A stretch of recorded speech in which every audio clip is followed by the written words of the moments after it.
So financing is one of the many challenges women face in their businesses, especially in developing economies such as sub-Saharan Africa. But the global pandemic is refocusing the attention of policymakers and the private sector on why investing in women-led enterprises is a wise course of action.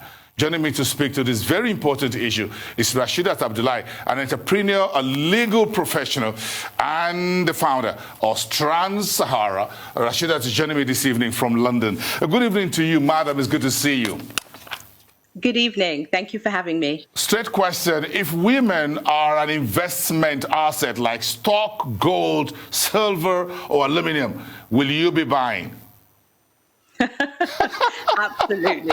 We're much more valuable. I got you there. I know you've got gold. I know you've got silver as earrings and jewelries. So I got you there. But again, when you look at the pressure the global virus pandemic is exerting around the world, financing women-owned enterprises is getting a lot more difficult than ever before, especially in sub-Saharan Africa.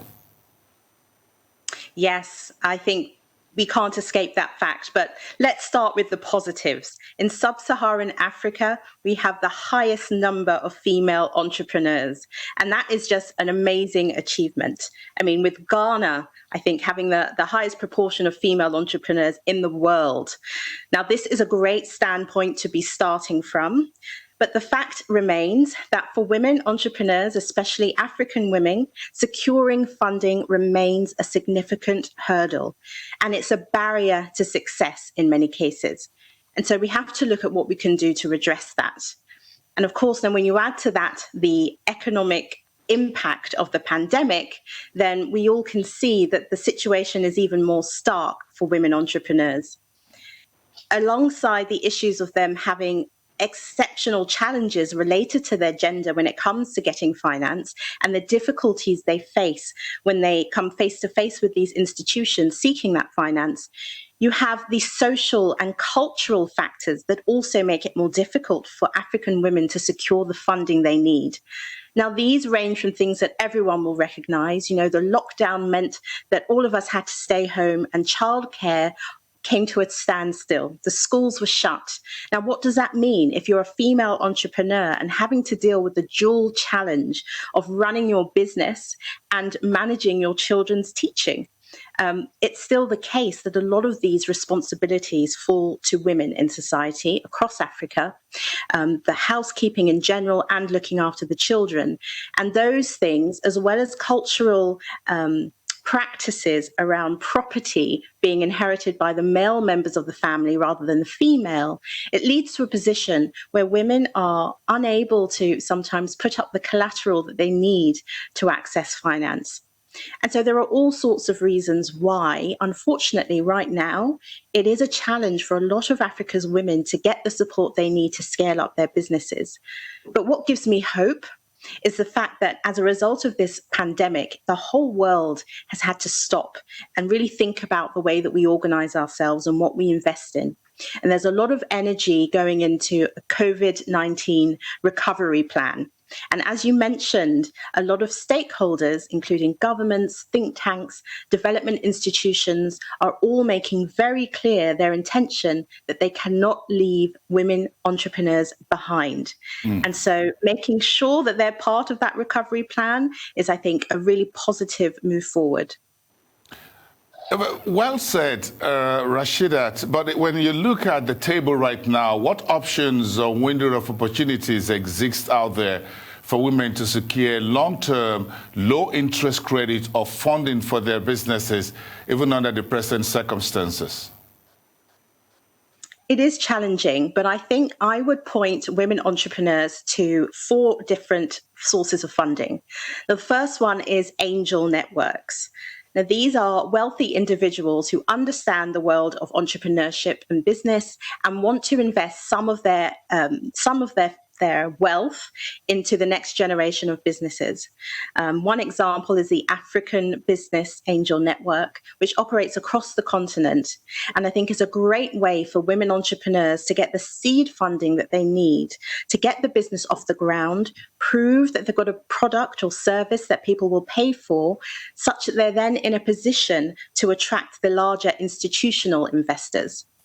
Alongside the angel investor networks, there are also startup competitions which are continuing despite the pandemic. One which comes to mind is the Seed Star World Competition, which focuses not just on Africa, but a number of different emerging markets, but offers up the opportunity to win funding of up to $500,000 and access to investors. You've also got accelerator programs like the Tony Elumelu Foundation, which again is Africa-wide and provides participants with, I think it's at least $5,000 as seed funding. And then finally, I have to mention some of the development finance institutions, people like Growfin, who actually make it their business to try and support women-owned businesses. And don't just provide funding, they also provide business and technical expertise, which of course is also important if you're trying to grow and scale up an SME.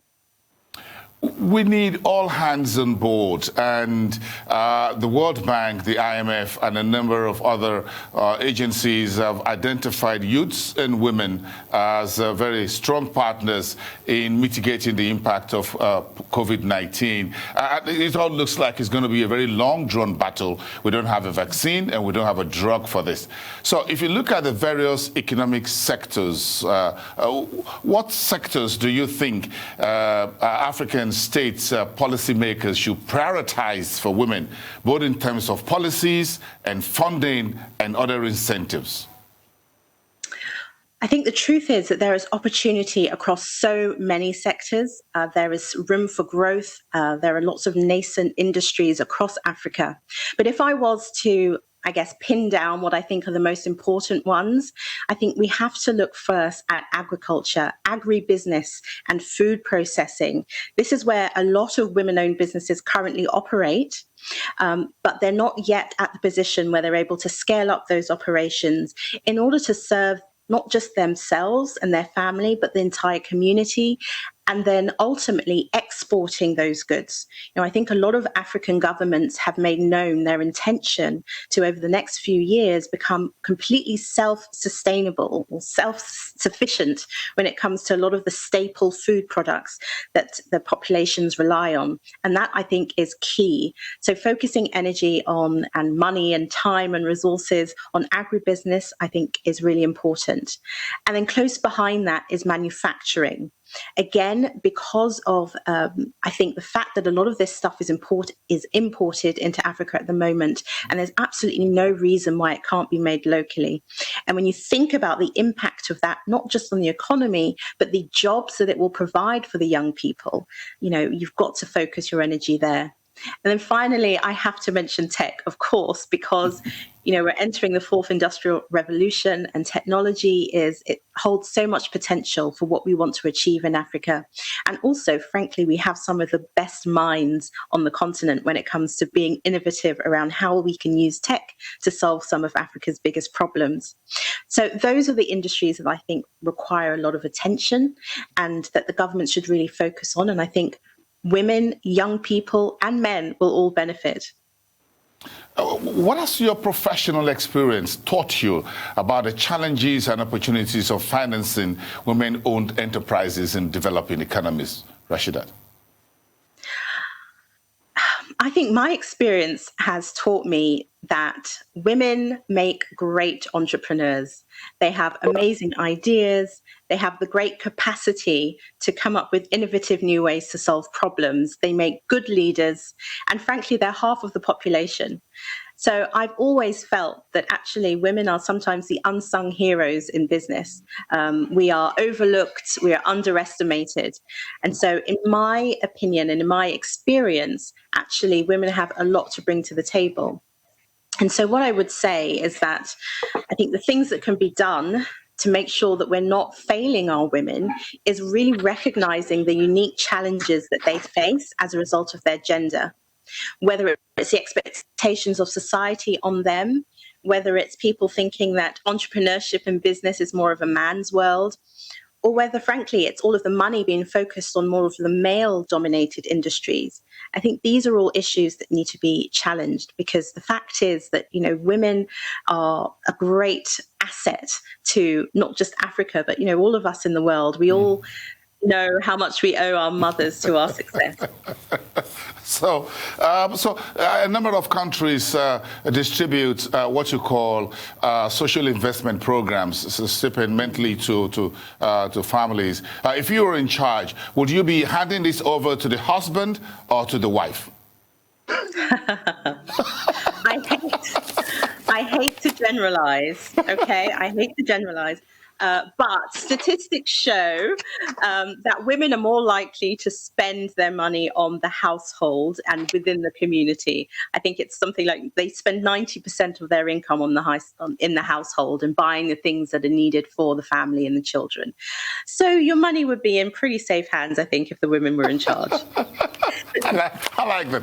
You get that right. That's a bonus for you tonight. Thank you so much. And that's what's been practiced in Mexico. The social investment money used to be handed over to husbands, then found out that the husbands end up in beer parlors and other places. They hardly go home with those monies. Then the government started trying women, and there is success. Thank you so much for being on the show tonight. Rashidat Abdulai, founder of STRAND SAHARA International.